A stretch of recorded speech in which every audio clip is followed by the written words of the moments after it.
Hey everybody, Shoebox Legends here. Thanks for joining me for a very special video here on the channel. One I've been excited to get to. This is going to be my first ever SGC grading reveal. So I sent in 10 cards to SGC earlier this month. Got them back incredibly fast. Very, very happy with how their process went. And I'm just really excited to share the goods here on the channel. So I've got my return box here. It's been here about a week. I've been dying to get into this, but I wanted to wait until I had time to record a video. A lot of variety among these 10 cards, which we're going to get to, spanning 3 different centuries, believe it or not. Multiple sports, non-sports, serial numbered, relic cards, cards I got from friends here in the YouTube community and more. So I really packed a lot into a 10 card order, and I have a feeling it's going to be one of the more random SGC submissions that you've probably seen. So let's flip the camera around, and without further ado, we'll get into it here. Thanks. All right, here we are with the goods unboxed. Saved you the time of watching me open the box, but very nice packaging job by SGC. Again, just really couldn't be happier with this process, start to finish. Super easy, convenient, amazing customer service. But we have one oversized card here that we're going to get to first in this bubble mailer. And the remaining 9 came in this box here with the Tux sticker on top and a neat stack. So I've got those out here. I do know the grades on these. I did kind of follow this order through on the website, being my first time doing a submission. Wanted to follow along and kind of see how things went. So these are not a surprise to me, but as I said in the opening, really think you're going to enjoy this. Apologies in advance if this is one of my longer videos to date, but I chose 10 cards here that I'm really excited about. And I think there'll be something for almost everybody within these. So let's start with the oversized card. This is the one that I referred to in the intro as having come from a YouTube friend. It's from my buddy Doug, Doug Kahn over at Decon or Decon's Cardboard here on YouTube. He sent me this amazing soccer card. Check this out. This is the Liebig set from 1895. You heard that correctly. So this instantly becomes my oldest soccer card in my entire collection. I said it when Doug graciously gifted this to me months back now that I would love to see how this looks slabbed up, and particularly in an SGC slab. And this was kind of the impetus, or certainly one of the cards that kind of got me off my butt after many months of considering it and finally got me to put in this submission. So this was the first card in the order and kind of the catalyst to everything. Got an SGC 4 on this. I don't really care about the grades, so this is going to be a different SGC reveal video than maybe some, in the sense that I was really just hoping for authenticity with all of these and to protect them and display them nicely. So my main hope with every card in this submission was just to get a grade and just to have the cards come back as, authentic without any issues. So I love the 4 grade on this. It's just a gorgeous oversized soccer card. And I mean, I don't have very many cards from the 1800s, and really treasure this one. Not only because it's an awesome card, but because it reminds me of Doug and the friendship that I've struck up with him. Just an awesome guy, and just an example of the generosity in this hobby of ours, that he saw this soccer card, thought of me, and sent it to my way. And now here it is, beautifully slabbed up. So I got a 4 on the 1895 Liebig football or soccer card in this case. So there's the write-up. I can't read any of this. It's in German, I believe. But wow, what a cool card. And it looks every bit as nice in the Tux as I hoped it would. That is honestly like a display piece that I will gladly put in my home office hobby room here and enjoy in the years to come. So another huge thanks to Doug for that one. And with that card out of the way, let's get to the 9 standard size or smaller cards here. I'm going to move this stack to the side to create some space, and we'll just go back to front. So here is the first one. This is another one that was a no-brainer for me to include in my submission from the 2007 Upper Deck Sweet Spot Classic set. This is the Joe DiMaggio Relic card. And this is a card that I picked up raw on eBay short while ago, and I did show it off on my channel, but I wanted to send it in to get it slabbed by SGC in particular, because I have this Lou Gehrig relic from the same set that is already SGC slabbed. So I sent in the Joe D, knew this one was going to be part of the order. It's a thicker card, and wasn't expecting a high grade, but I did get an 8.5, which is fantastic. Honestly, better than I expected. And again, this was just about protecting the card and getting this relic, which honestly feels to me like a museum piece or something, encapsulated and, matching the Lou Gehrig from the same set. So how about that pair of Yankee teammates? Really glad, patience paid off getting this Joe D raw and submitting it and waiting to get this in, and got the 8.5 where the Gehrig has an 8. So they're both matching 8s, the snowmen here. Beautiful Yankees relics, and really happy with how that one turned out. So off to a really good start. Didn't have any concerns about the authenticity of that one, but just glad that it graded out a similar grade to the Gehrig. Next up, I have a hockey card, and this is one that I'm guessing even a lot of kind of hardcore fans of the modern game maybe haven't heard of. This is Busher Jackson from the 1930s. It's an O-Pee-Chee card with the Toronto Maple Leafs. I bought this on eBay. I think it was Greg Morris Cards pickup, raw, maybe 6 months ago. There's back damage, which you can see here. So I know this card is going to get a low grade. Knew it when I sent it in because there is glue residue here on the back. But it didn't deter me because it doesn't disrupt the ability to read the summary. None of the parts of the card that were damaged actually contained any text or anything at all. So I was willing to deal with that, especially because the front looks so great. And check that out. Got a 2 as I expected, largely due to that paper and glue issue on the back. But what a gorgeous front of this card from 1937. O-Pee-Chee hockey cards started all the way back in the 1930s. And the reason I tracked this guy down, I was kind of looking recently at kind of the best players by decade. And as far as the 1930s go, this guy was the scoring leader. He recorded more points in the 1930s than anybody else playing in the NHL. He is a Hall of Famer, and just a fantastic looking card. The kind of odd thing that I look for. I mean, 1930s hockey, just killer. Doesn't get much better than that. It's a part of my collection that was pretty weak. I didn't have a single card of this man when I learned that he was the leading scorer of the 1930s. And within just a couple weeks, found this one for sale. And then a few months later, submitted it. And I think now it looks great in the tux. I think this was the lowest graded card as far as grade received in the entire order. But again, not completely unexpected. Next up, I have a football card. I did include a football card in this order. I'm not a huge football collector, but I do have a small collection. And this is a card that I picked up at the antique store down the street from my house maybe 2 years ago.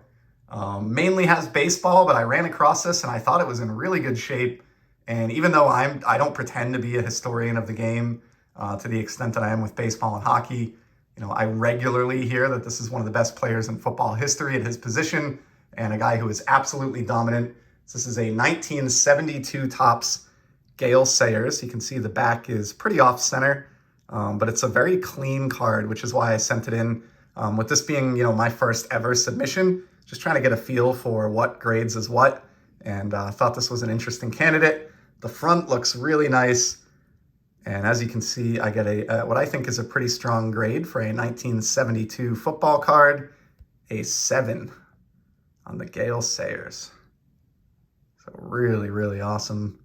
Looks like a little bit of a mark here that I think is on the case, not the card, the upper section. But yeah, what a gorgeous Gale Sayers. I have precious few, like literally a handful graded football cards. So it's kind of cool just to include one of those in the order. This is not like a rookie or even a valuable card by any means, but it's one of my more interesting football cards. And I was trying to round out the order to 10 cards to get a discounted rate, and Gale made the cut.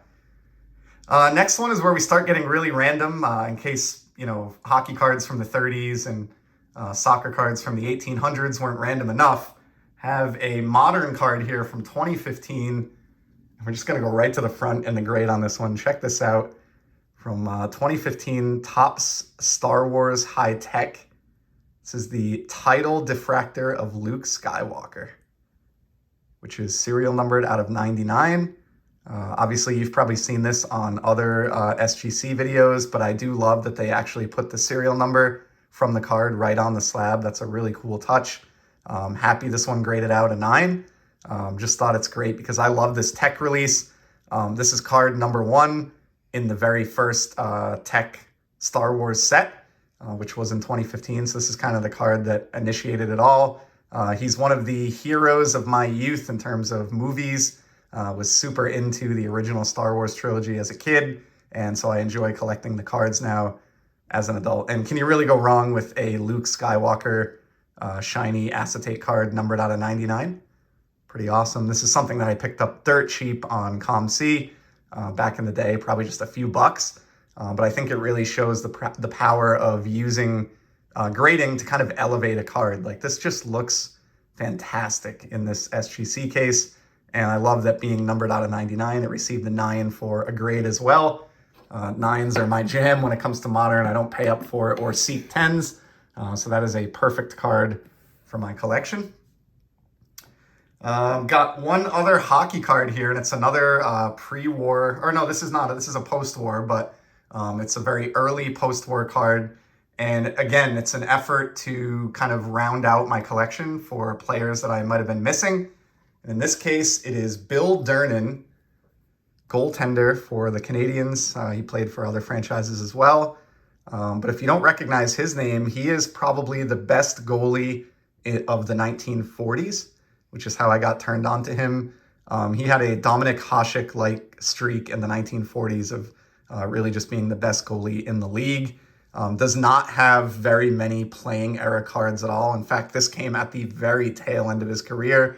He may have either just retired or was in like his final season when this came out, but there are very limited options for Bill Dern hockey cards. So here it is, the 51 Burke Ross Bill Dern. Another player, you know, just like the one that we saw earlier, the Busher Jackson. This is a player who is not represented in my hockey collection at all. And kind of just looking over the history of the sport, was one of the players that I thought was the biggest gap in my collection, or one of the biggest gaps in my collection. And this is one of the only cards out there you can get, you know, from the 40s or 50s in his heyday. So love this image. I mean, check that out. Just the awesome leather pads and wooden stick from this era. Great card. Very happy with the 4.5 grade. Again, having bought this raw sight unseen on the internet, was just happy that it graded out authentic and there weren't any issues with the card. I think it looks fantastic. So a couple of really solid hockey additions this sub. That's going to be it for hockey. From here on out, it's going to be baseball and another non-sport card. So let's do the next baseball card first. This one I think vintage fans are really going to love. I have owned this card ungraded in its, you know, natural state for about 15 years before I finally sent it in. So this is the 1964 Topps Willie Mays. And the quick backstory behind this one is that I bought this at the first ever card show that I attended when I got back into cards as an adult. This would have been like the, you know, winter of 2007, spring of 2008 time frame. I remember I had been at the show for an hour or two, was getting ready to leave. I had exactly $50 left in my wallet, which was my budget for the show. Wanted to get one last card, and I found this dealer who had a whole case of vintage. This card just stood out to me and spoke to me. Still didn't really know what I was doing, just feeling my way around, getting back into the hobby, but I knew I loved this card. Looked great, and I've stored it ever since, and 15 years later seemed like the perfect candidate to include in this first submission. So here it is. Got a very strong grade here of a 5 on the 1964 Topps Willie Mays.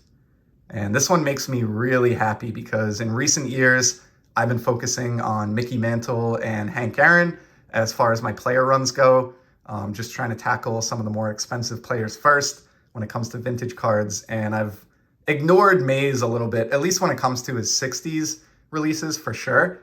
And so it kind of feels significant to, you know, get this one graded. And it feels awesome. You know, those of you that have gone through this submission process, I've owned many graded cards in my time in the hobby, but there's something really cool and unique that I haven't been able to experience myself until this order, or, you know, maybe one of the other subs I've done in the past, but I've done precious few, and there's just something cool about seeing a card that you've owned for a long time get the slab treatment and get protected. And this is just a gorgeous looking Willie Mays. So instantly cooler to me than it was in its ungraded form, as silly as some of you may find that statement. It's just how I feel, and really feel like that card's been elevated a little bit by getting the tuxedo treatment. Again, didn't care about the grade, just wanted to get it protected and looking nice in the tux.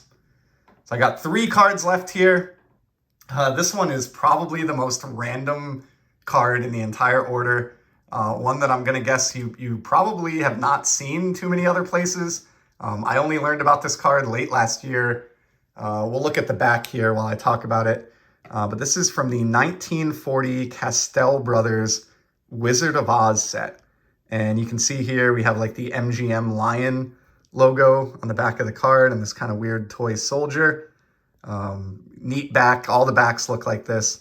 But this is the header card. So this was a game that was issued in London, England. It was like a deck of, I believe, 44 playing cards, or at least they were the shape of playing cards. They had rounded corners like you can see here, and 1 header card. And they came in a small box that would hold the deck and the instructions on how to play. And the card that I chose from the set when I found out about it, and the card that I fell in love with this card as soon as I learned of it, is the header card. So check this out. How cool is this? 1940 Castell the Wizard of Oz header card. Just awesome. As with Star Wars, The Wizard of Oz was a movie that as a kid I was just entranced by. Must have watched this, couple dozen times growing up. I'll still watch it today if I flip by and it's on TV. It's just, a classic of American cinema. And I love to collect things like this, outside the realm of sports. I'm really happy that I had a Luke Skywalker card and a Wizard of Oz card included in this order. So this came out shortly after the film. The film came out in the late 30s, and this is a 1940 issue. So right in the hype of that film being released. It's obviously become a classic. I think most people would rank it as maybe a top 10 movie of all time, just in terms of how ahead of its time it was. And for me, just something that left a big impression on me as a kid. And I just love the vibrant colors of this. The other 44 cards that are in the deck, they depict scenes from the actual movie. And they look great as well, some better than others. But I really wanted to get this header card that features all of the key characters, including Toto and the Wizard. And I just love the layout and the bold colors on this, for a card that's been around since 1940. So honestly, sounds crazy to say, this might be my favorite card in the entire order. Bought this about a year ago and I've been dying to get it encapsulated and authenticated. So again, just very glad that it came back without any issues. And I think it looks fantastic here. So super pumped with that Wizard of Oz card.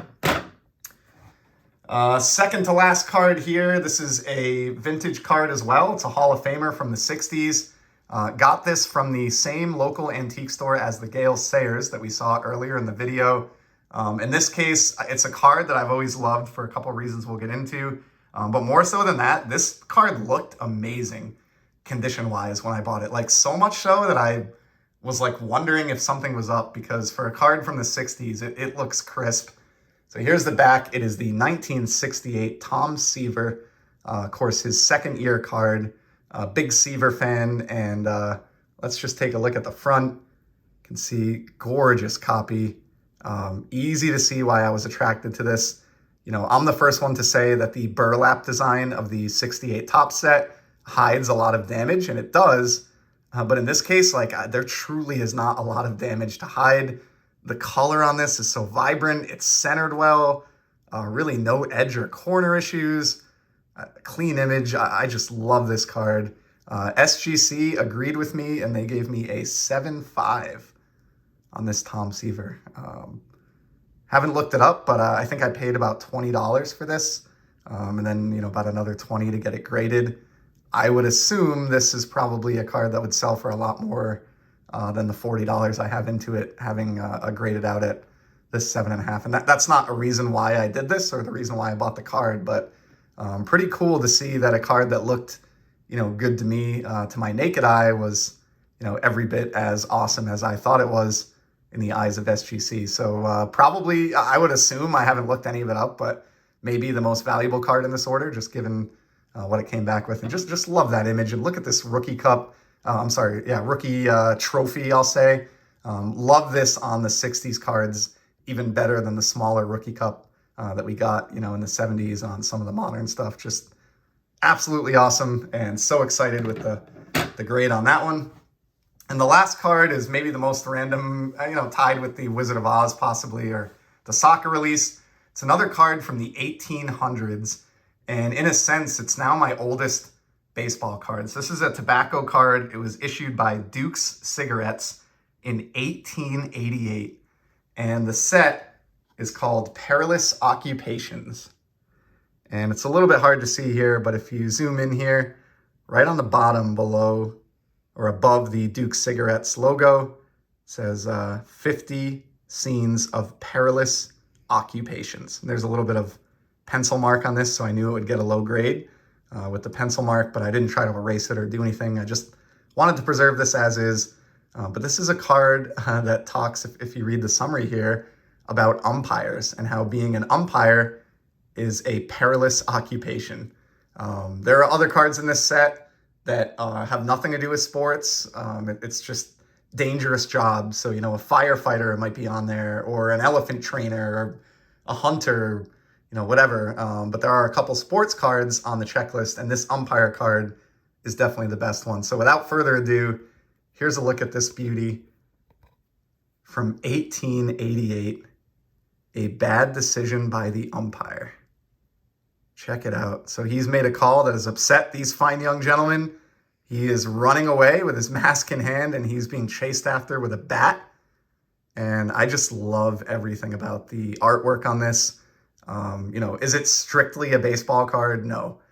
This was a multi-sport / non-sport set, but it's a baseball card. Baseball is the subject of the card, and it's from 1888. So I am just beyond tickled that this actually graded as authentic. This is the card I was probably most worried about because I took a chance buying this online. I had tried to get one of these for a long time, but I'm not an expert in 1800s cards by any means or anything this old. So even though I bought this from a reputable seller, the front looked so clean and awesome and vibrant that I was almost skeptical as to whether it was authentic or not, but came back in a 2.5. I could not be happier with that grade, especially with some pencil marks on the back.